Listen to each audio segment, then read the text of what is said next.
Welcome to the GPS podcast. I'm Fareed Zakaria. First, how to stop the deadly downward spiral in Afghanistan. We talked to the two men with the greatest shot at unseating President Karzai in this month's elections. And Iran. What is the US government doing there? Spying, supporting the opposition, sending in radio and TV messages? My panel will tell you. Let's get started. Now, first up in our face-off of the Afghan candidates who hope to unseat Hamid Karzai is Ashraf Ghani.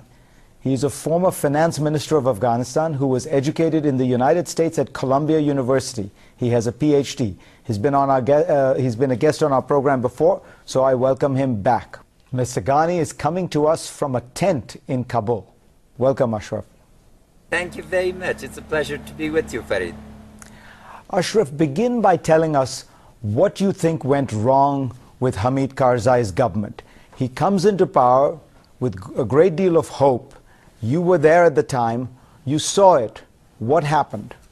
He turned out to be a very poor manager in the sense that he could not deal with issues in a manner that would respond to the needs and aspirations of the people and create a sense of momentum.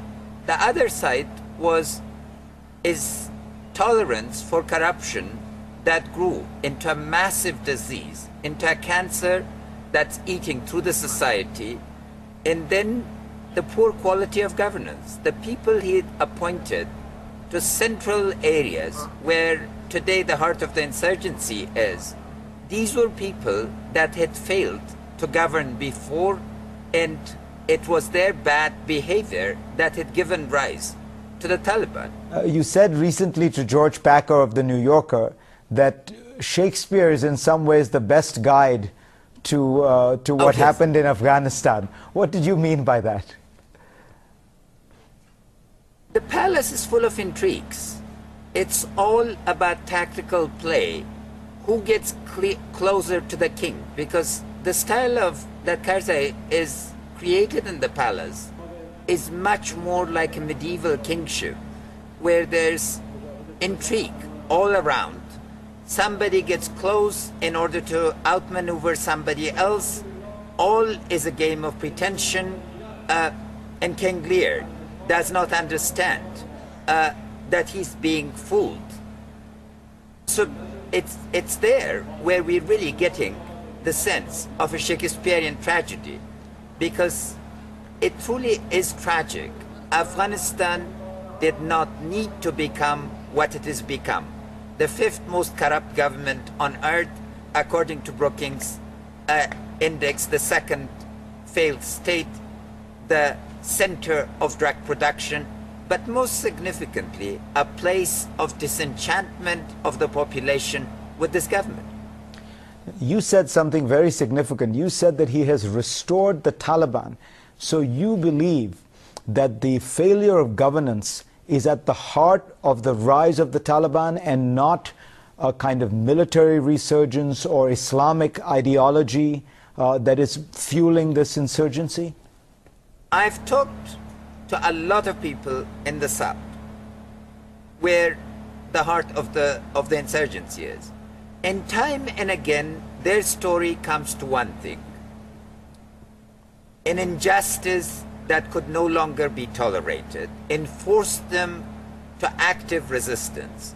They point out, and it's a fact, during the first 3 years, there was no insurgency. The Taliban disappeared.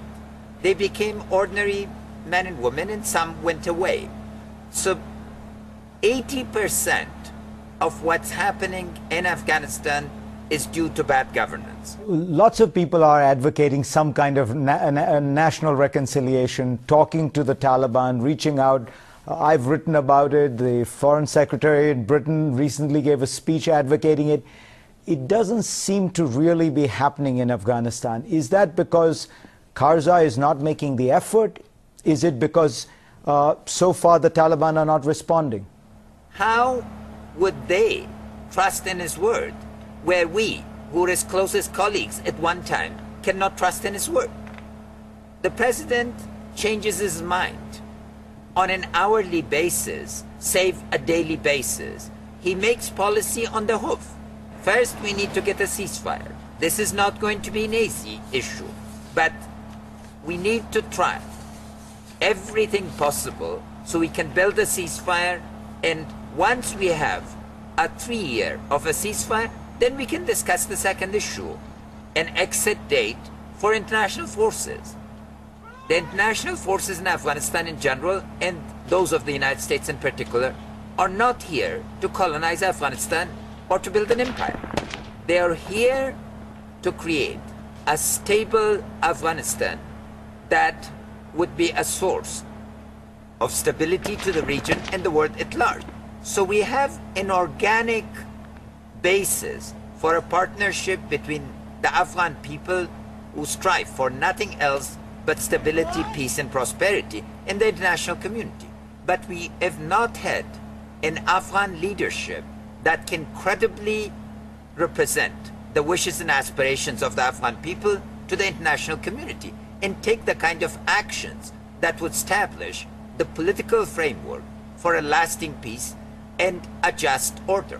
What do you think of the Obama administration and its strategy towards Afghanistan? Is it an improvement on the Bush years?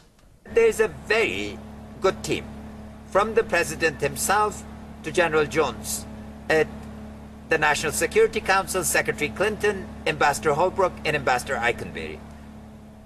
This is a team with deep knowledge and commitment. And I think at the time of global financial crisis, the commitment of President Obama to Afghanistan really is an act of courage and determination.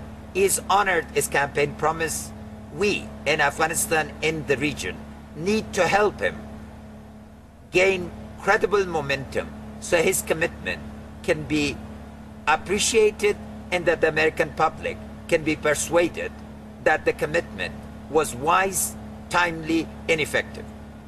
Ashraf Ghani, we thank you very much for taking the time from the midst of a campaign and sitting there in a reed tent in Afghanistan for joining us.